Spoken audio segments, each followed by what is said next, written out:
Assalamualaikum warahmatullahi wabarakatuh. Kali ini saya akan memperkenalkan pembaruan dari program Scalo yang kami kembangkan, yaitu program analisis skalogram Gatman yang sekarang sudah sampai 2.1. Deskripsi: program Scalo merupakan program analisis berbasis Excel yang kami buat untuk membantu para peneliti yang menggunakan pengukuran dengan menggunakan skala Gatman. Program ini akan menampilkan hasil analisis berupa koefisien reprodusibilitas dan koefisien skalabilitas yang sedikit sulit untuk dihitung karena harus menginput error Gatman. Berikut ini beberapa catatan mengenai skala Gatman berdasarkan diskusi dengan beberapa peneliti. Yang pertama, koefisien reprodusibilitas dan koefisien skalabilitas bukan merupakan koefisien validitas. Kedua koefisien tersebut menunjukkan bahwa skala yang dikembangkan sudah memenuhi kriteria konsep skalogram yang dikembangkan oleh Gatman. Kedua koefisien tersebut menunjukkan bahwa skala yang dikembangkan sudah memenuhi kriteria konsep skalogram yang ditetapkan oleh Gatman. Pengujian validitas pada skala Gatman sama saja dengan alat ukur lainnya, misalnya menggunakan validitas konten yang dilakukan melalui persetujuan dosen, pakar, praktisi terhadap kisi-kisi maupun butir-butir di dalam skala, atau bisa juga dilakukan dengan pengujian validitas lainnya, validitas konstruk atau validitas kriteria. Yang perlu ditekankan adalah koefisien reprodusibilitas dan skalabilitas bukan merupakan koefisien validitas. Sehingga ketika mengembangkan skala Gatman, peneliti harus tetap memerlukan persetujuan dari pakar atau praktisi terhadap kisi-kisi dan butir-butir yang dibuat. Yang kedua adalah pengembangan skala Gatman tetap memerlukan pengujian alat ukur melalui analisis butir seperti halnya skala yang lain. Pengembangan skala Gatman tetap memerlukan proses uji coba yang kemudian ditindaklanjuti dengan analisis butir untuk mengungkap daya beda butir maupun koefisien reliabilitas. Keduanya perlu ditelaah dan dilaporkan dalam pengembangan skala. Berikut ini penambahan fitur pada Scalo 2.1. Yang pertama adalah ada tambahan mengenai proses analisis dan seleksi yang dapat dilakukan dengan menggunakan pelaporan daya beda yang dilakukan dengan menggunakan korelasi butir total. Korelasi butir total yang dipakai pada program ini bukanlah korelasi butir total yang terkoreksi atau corrected item total correlation yang biasa dilaporkan oleh SPSS di menu scale reliability. Koefisien reliabilitas konsistensi internal dengan menggunakan koefisien alfa dilaporkan dalam keluaran analisis. Bagi peneliti yang ingin menggunakan corrected item total correlation, dimohon untuk menggunakan program yang lain. Korelasi butir total pada program ini hanya sebagai informasi secara umum. Mari kita mendemonstrasikan program ini.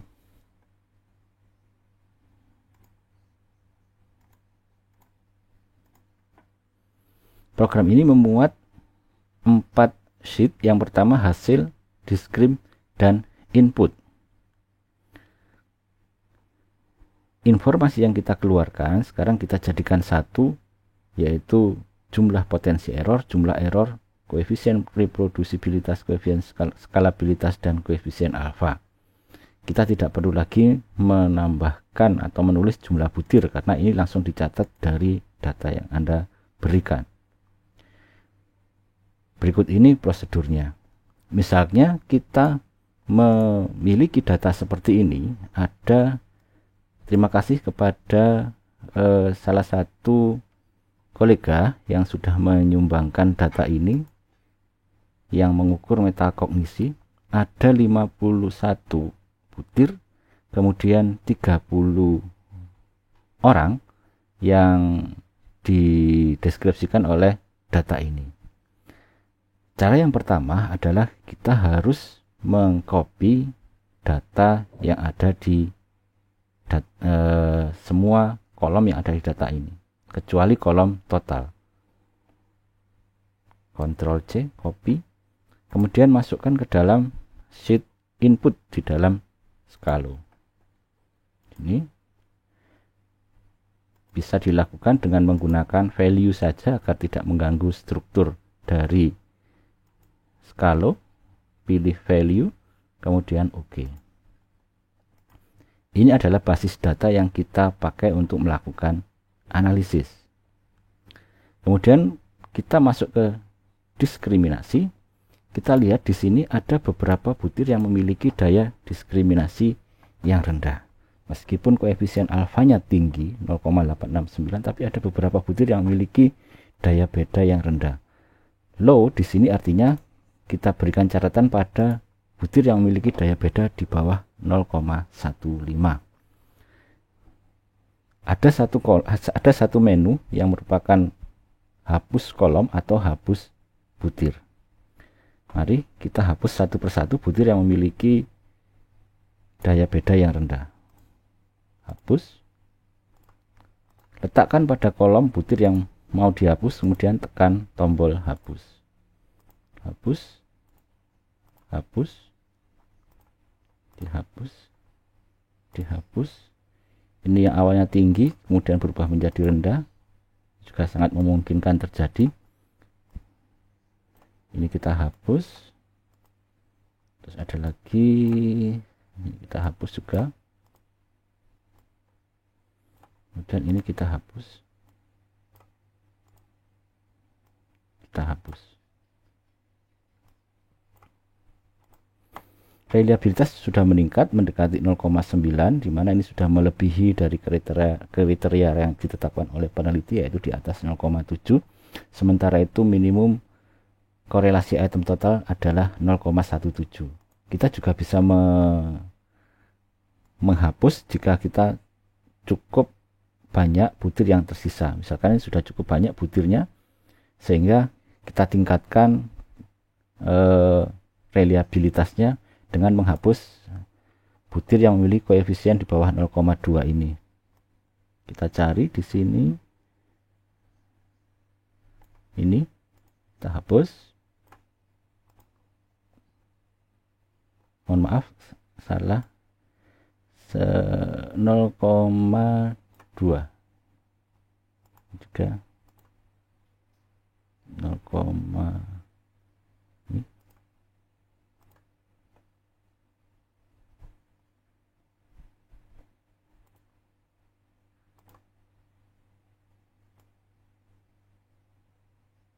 Sudah, jika butirnya sudah dirasa cukup memenuhi, kita tinggal mengurutkan berdasarkan tingkat kesulitan.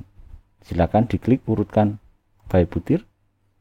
Nah, dari sini terlihat bahwa butir-butir sudah diurutkan berdasarkan yang memiliki tingkat kesulitan yang paling rendah.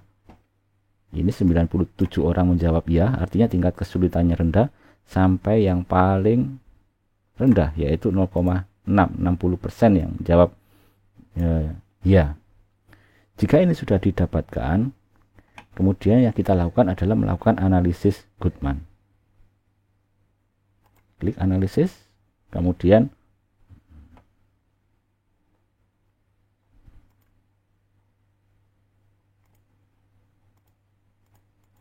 action. Kemudian lakukan analisis Goodman dengan mengklik tombol analisis Goodman ini. Oke, hasilnya adalah tersedia di sheet yang pertama.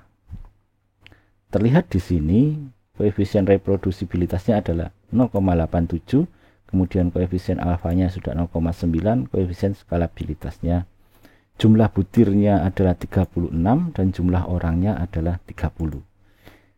Dengan jumlah butir ini masih memungkinkan untuk ditingkatkan alfanya, oleh karena alfanya sudah tinggi, sudah cukup jumlah butir sekian. Apabila sudah melebihi dari target, misalkan target butir adalah 30, kita bisa mengurangi menjadi 30 dengan menghapus butir-butir yang memiliki misalnya tingkat kesulitan yang rendah. Kita cari di sini 0,1, di sini ada. Kita hapus. Sudah meningkat 0,2 minimal. kita menghapus 6 misalnya 23, kita cari 23, ini 23 hapus. Terus kemudian (0,9) mungkin kita hapus. Oke, saya kira sudah cukup, karena jika dikurangi akan mengurangi reliabilitasnya. Saya kembalikan lagi ke analisis Gatman dengan 34 butir ini. Kita lihat jumlah butir sudah berkurang menjadi 33. Koefisien reprodusibilitas masih 0,7.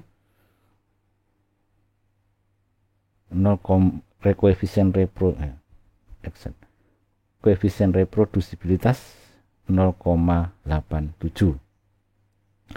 Yang membuat koefisien reprodusibilitas menurun sebenarnya tidak hanya butir, namun juga masalah orang. Semakin banyak orang yang melakukan error, maka koefisien reprodusibilitas akan menurun.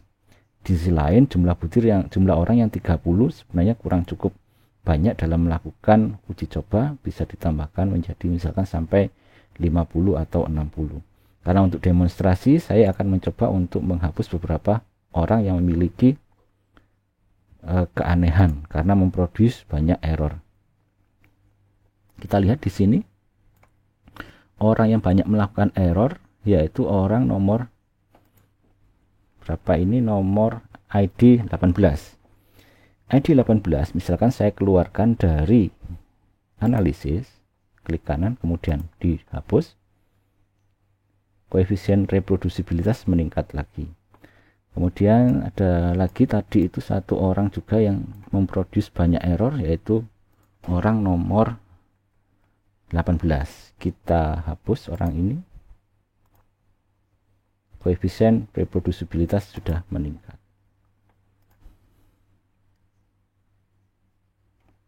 Ini juga cukup banyak, 10 errornya, hapus. Koefisien reprodusibilitas sudah sampai pada 0,9, skalabilitas juga sudah di atas 0,8. Koefisien alfa sangat tinggi, dapat dikatakan butir ini sudah memenuhi kriteria Gatman.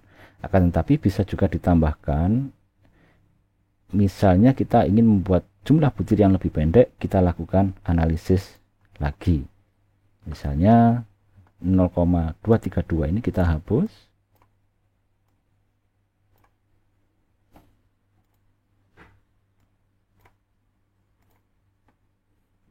Kemudian lakukan analisis Gatman, kita lihat yang terjadi ternyata menurun lagi.